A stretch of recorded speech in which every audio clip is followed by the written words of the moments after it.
Hello friends, ఈరోజు చాలా హెల్దీగా మంచి రెసిపీ ఒకటి చూపిస్తున్నానండి. ఎలాంటి కార్న్ఫ్లోర్ లేకుండా, షుగర్ అస్సలు వేయకుండా మంచి హెల్దీగా కొబ్బరి జున్ని చాలా సింపుల్ గా చేసుకోవచ్చండి. ఈ విధంగా గనక చేస్తే చిన్నపిల్లలు కూడా చాలా ఈజీగా చేసేస్తారు. జున్ను తినని వాళ్ళు కూడా చాలా ఇష్టంగా తింటారు. పదండి వీడియోలోకి వెళ్ళిపోదాం. కొబ్బరి జున్ను అనేది ఎలా చేయాలో చూసిద్దాం. ముందు అనేది స్కిప్ చేయకుండా ఎండ్ వరకు చూడండి. అప్పుడే నేను చెప్పే ప్రతి ఒక్క ఇంగ్రీడియంట్స్ అనేది చాలా బాగా అర్థమవుతాయి. ముందుగా ఇక్కడ పచ్చి కొబ్బరి అనేది తీసుకున్నానండి. ఇక్కడ ఇది నేను తురుముకుంటున్నాను. మీరైతే కట్ చేసుకోవచ్చు. ఇలాగా తురుముకొని బ్రౌన్ పార్ట్ అనేది తీసేయాలండి. ఇలా తురుముకోవడం వల్ల కొబ్బరి అనేది ఎక్కువ వేస్ట్ కాదండి. అందుకే ఇలాగా తురుముకోవాలి. అలాగే ఫాస్ట్ కూడా అయిపోతుంది. చూడండి, నేను ఇక్కడ మొత్తాన్ని కూడా అలాగే తురిమేసుకున్నాను.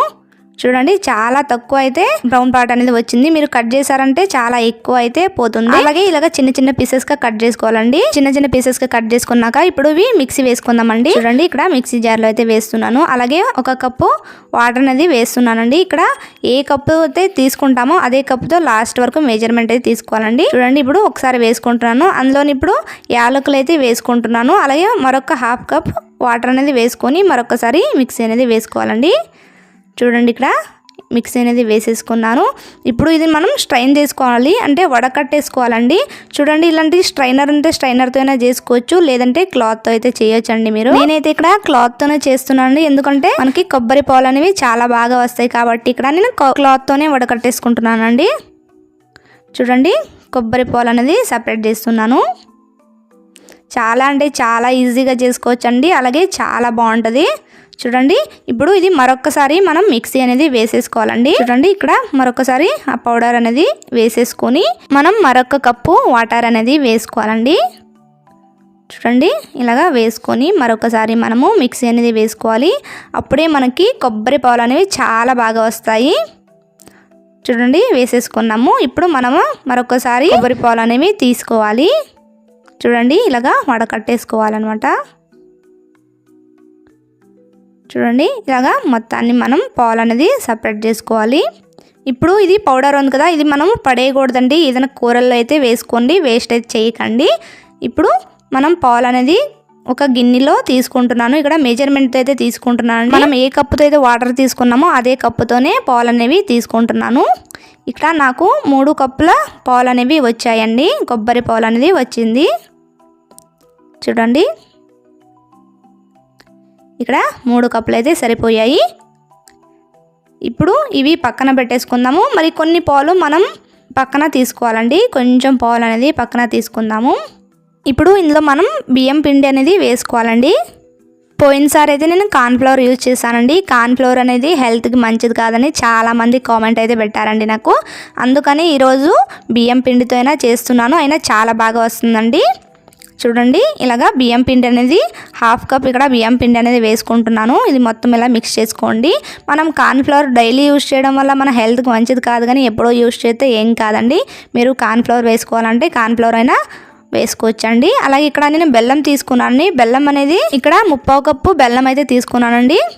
మీరు హాఫ్ కప్ అయినా తీసుకోవచ్చు. నేనైతే కొంచెం ఎక్కువనే తీసుకుంటాను. మీరు టేస్ట్ బట్టి మీరు కొంచెం ఎక్కువ తక్కువ చేసుకోవచ్చు అండి. అలాగే నేను ఇక్కడ గ్యాస్ మీద పాలు అయితే కొబ్బరి పాలు అయితే పెట్టేసుకున్నాను. ఇప్పుడు కొంచెం వేడెక్కాక మనం బెల్లం అనేది వేసేసుకోవాలండి.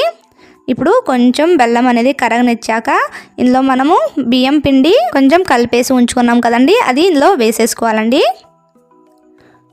చూడండి, ఇలాగా వేసుకొని మొత్తం ఒకసారి మిక్స్ చేసుకుంటూ ఉండాలి. కొంచెం బియ్యం పిండి వేయడం వల్ల కొంచెం టైం పడుతుందండి, ఎందుకంటే ఇది మొత్తం దగ్గరికి అవ్వాలి కాబట్టి. మనం కార్న్ఫ్లవర్ వేస్తే జస్ట్ 2 మినిట్స్లో అయితే అయిపోతుంది. ఇందులో మీరు ఎక్కువ తక్కువ అయిందా లేదా చూసుకోవాలి. మీకు బియ్యం పిండి అనేది తక్కువ అనిపిస్తే ఇంకొంచెం ఇందులో వేసుకోవచ్చండి. చూడండి, ఎంత దగ్గరికి ఎంత బాగా వచ్చింది కదా, చాలా బాగా వచ్చింది. ఇప్పుడు మనం పక్కన తీసేసుకొని ఒక బౌల్ తీసుకొని అందులో వేసేసుకోవడం అండి.